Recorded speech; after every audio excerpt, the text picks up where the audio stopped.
Well, sometimes we feel really left out. And it's hard to get the information we want when we're on the outer circle. It feels like people are not paying attention to us. And frankly, sometimes we think they don't care. Now, this story goes back, I'm sure, before the HIPAA laws, but it goes like this.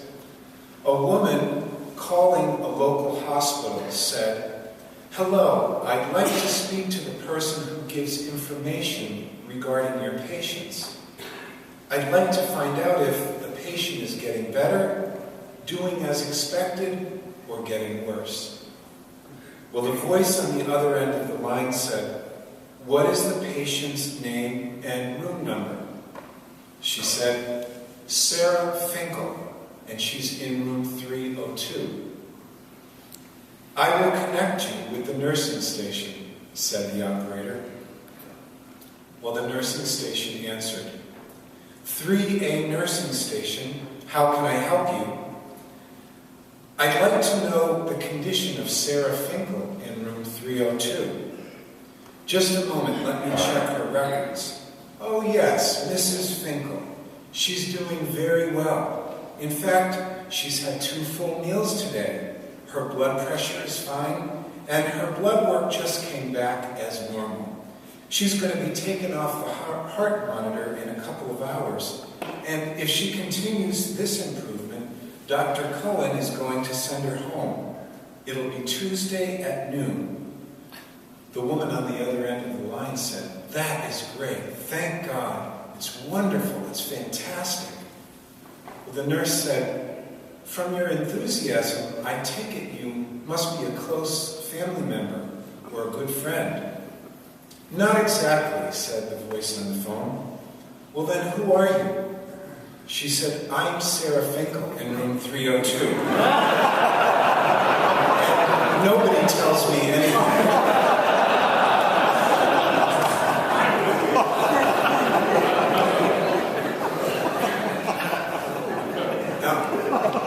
Whenever I tell these stories, Sister Elisa always gets it before the story ends. She can't give away that she got the punchline. Well, this past summer, while I was on vacation, I went to a local parish where I was visiting for Mass. And after the communion rite, after everyone had received communion, the ministers of the Eucharist were brought forward in the church, those people who were going to visit the homebound. And they were called forward because they were going not only to people in their homes, but people in hospitals and even people in prisons, we were told later. And they were each given, brought one here, they were each given a pyx, which is what we typically put hosts in to take with us outside of church. Some took communion to needy family members or friends. The pastor explained that some took communion to those who were in nursing homes or retirement homes, even to the local jail. Well, at the conclusion of Mass, those ministers departed, and these good people received a blessing in front of the whole congregation. I was really moved. And the priest said something like this. He said, "We are grateful for what you do in our name. We're grateful for what you do in our name." If you've ever been sick to the point of being housebound, you know that that can be very depressing. It can cause a person to feel cut off from the world outside, from the normal people in our lives. I remember some years ago having a back injury, and you feel so isolated, but you also feel like you're out of step with the rest of society. Even when you watch television and you see everybody so active, it brings you down because you realize you can't do anything that you're seeing. And then people are coming to visit you, and as nice as that is, you realize they're going to go out and have their life, and you're still stuck in bed. Now, if the illness or condition is permanent or lasts a long time, I imagine people get very lonely. And in their loneliness, they might feel forgotten, not only by the community, but by God. Those ministers who went forth from the church that day took the presence of Jesus to the people who were homebound. But not only in the Eucharist, they took it in themselves. And I'm sure that you and I have been that kind of minister to people many times in our lives. We've given time to be with people. You may not have had a pyx with the bread of life in it, but you carried that with yourself. And I'm a big believer in letting people know they're not alone. So you're visiting someone, you're giving them time, lets them know they're not alone. Now put all of that in contrast to what we just heard in the first reading. Now, I have to step back and say sometimes I'm a little bit embarrassed at what we still read in church, because these readings, like the one from Leviticus, is so harsh. It's from another time, and it speaks of a cruel practice, but it reminds us of what people of faith who didn't know what life was bringing them at the time, how they reacted in fear. The story in Leviticus was meant to apply to leprosy, but because of their lack of medical knowledge, even if you had a little rash, you were put outside the city until it went away. I think those primitive people are not unlike us, but we think we know it all now. But we still put people off.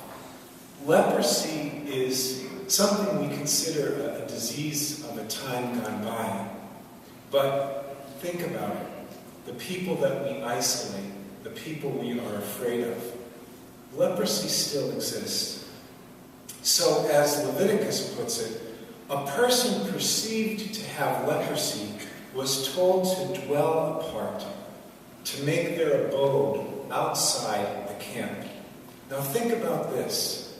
You have a beautiful child, and that child gets acne or something like that, and they're taken away from you.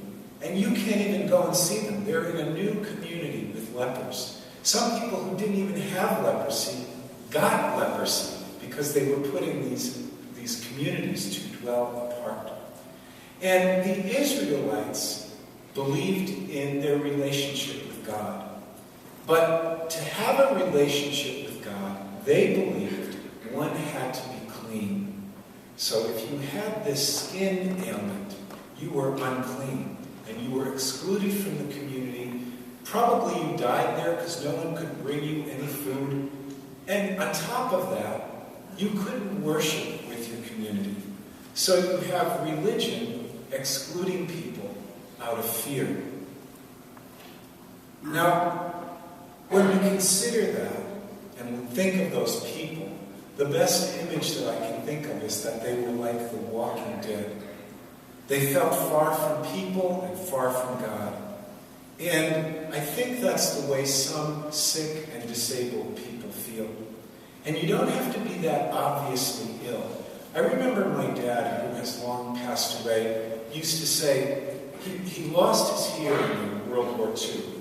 And he used to say to us, "You will never imagine how isolating it is to not be able to hear what everybody else is saying." And we tried to honor that. But he would say, you can't enter into the conversation. People think you're stupid. They think you don't get it.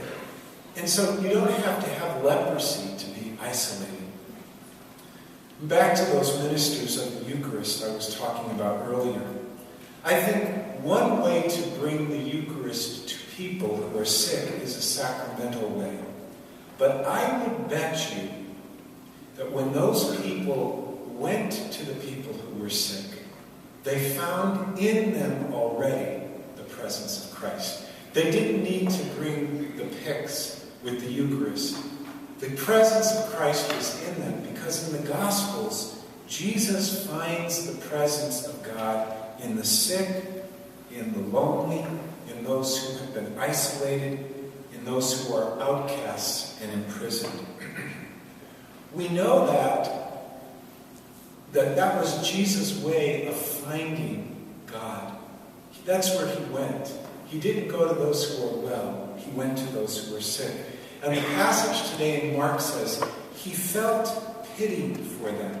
He was gripped, like in his gut, by pity. Have you ever heard that expression, my gut reaction? Well, that's where it comes from, where we feel something so strongly that we're moved to do something.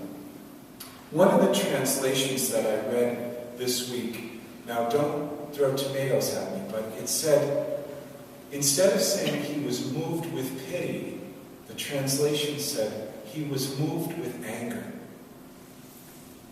He was moved with anger and wanted to do something for these people. That's the kind of way that Jesus, the passion with which he felt. In light of the gospel story today, then, how do we react to the outcast? How do we look upon people who are different from us? How do we judge people who are on the fringes of society? Whom do we label as normal and abnormal? How does the church treat outsiders? Well, 2 weeks ago, a friend of mine called me on a Saturday morning. We were in the middle of retreat, and I couldn't really talk with her very much. She lives out in the Midwest. She was in tears. She could barely speak. A woman who she teaches with lost her job. My friend teaches in a Catholic high school. Her friend, whom she says is one of the most connected and talented teachers in the school, got pregnant, and she's not married. The irony is, the pro-life church, the people that got so upset this week about health care, that pro-life church fired my friend's co-worker because she got pregnant. It's the way in religion sometimes things don't fit together. What I'm saying is, being an outsider, being a leper, is not something of the past. What about political rhetoric? We have people out there in these campaigns who are literally killing one another over issues they know they're not going to resolve, and frankly, they don't care to resolve them. They're only interested in being elected. Meanwhile, the homeless, the poor, the immigrants are set apart and not working hard enough according to these people. And we never get to the root of that isolation, the reason our society has rejected them. We may have dealt with the problem of leprosy some centuries ago, but social and spiritual leprosy, that's still around. And our modern lepers are no less outcasts than the ones we read about in the Bible. When Mark tells us that Jesus was moved with pity, moved with anger to do something, it's not something we just hear and walk away from. What will we do to be moved with pity? How will we make Christ's presence known to the outcasts? There's a quote that you may have heard by the poet Maya Angelou, and it really fits for me today. The quote goes like this: "People won't remember what you said. They won't remember what you did. They will remember how they felt in your presence." They won't remember what you said or did, but how did they feel when they were with you? The story of the leper invites us not to stay aloof, not to stay apart from human need, but to get angry at what causes suffering in people, at what causes suffering in the world, to reach out and to help alleviate it. And just a final thought on the scriptures today. You know, at the end of that gospel, something weird happens. Jesus just, cures the leper. And what does he say to him? Now, don't tell anybody about this. I mean, aren't you saying to yourself, you gotta be kidding. I mean, the guy's dancing for joy. And Jesus says, go away and don't tell anybody about it. He says, just show yourself to the priest. That will be enough. How we act is enough. We don't need all the words, It's not a tell me, it's a show me kind of gospel. Lent is coming in just a couple of weeks. So how can we live this gospel in our lives? Maybe this Lent we reach out to someone who's isolated or unloved. And I don't know who that would be in your life. Maybe we try harder to be less judgmental and more understanding with people we live with. We too can cure the lepers in our lives. May we empty ourselves of pride and arrogance that often are part of what we carry around. And may people feel peace in our presence, the presence of Christ, who lives within us and gives us the courage